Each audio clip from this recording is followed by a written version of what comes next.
Thomas Soto.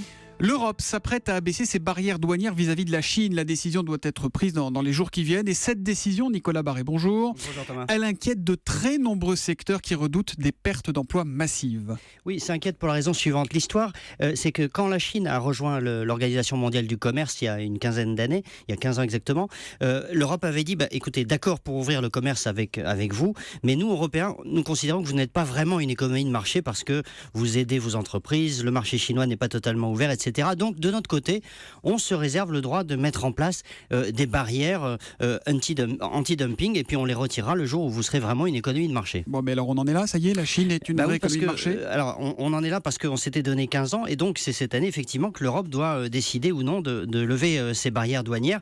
Ce qui inquiète énormément parce que il y a une étude qui a été publiée qui chiffre à 3,5 millions le nombre d'emplois qui pourraient être menacés dans cette éventualité. Beaucoup d'industries seraient touchées, notamment des PME en France, en Italie, en Allemagne, c'est les pays qui sont en première ligne. Le sujet sera débattu à la Commission après-demain, mais c'est mal parti parce que la Commission a fait ses propres études qui montreraient que l'impact ne serait pas si catastrophique que cela pour l'industrie européenne. Mais pourquoi Bruxelles céderait face à Pékin, Nicolas ? Eh bien d'abord parce que tous les Européens n'ont pas les mêmes intérêts. En Europe du Nord, on est très pour cette ouverture. Et puis l'enjeu est important. Il s'échange $1 milliard de marchandises chaque jour entre l'Europe et la Chine. Puis la Chine exerce une pression forte en disant si vous ne m'accordez pas ce statut, il y aura des représailles. Je pense qu'il ne faut pas être naïf. La Chine est tout sauf une économie de marché. C'est une économie de conquête par tous les moyens, avec un plan mondial, en utilisant les moyens d'un État qui n'est pas franchement démocratique. Les règles sont souvent biaisées. Le marché chinois est protégé. La propriété intellectuelle étrangère est régulièrement pillée. Donc la Commission ferait, à mon sens, fausse route si elle cédait aux pressions chinoises.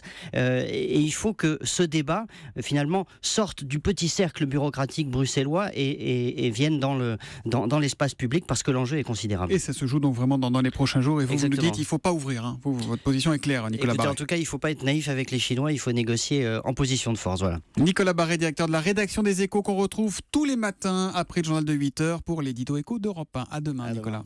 Europe 1, il est 8h14.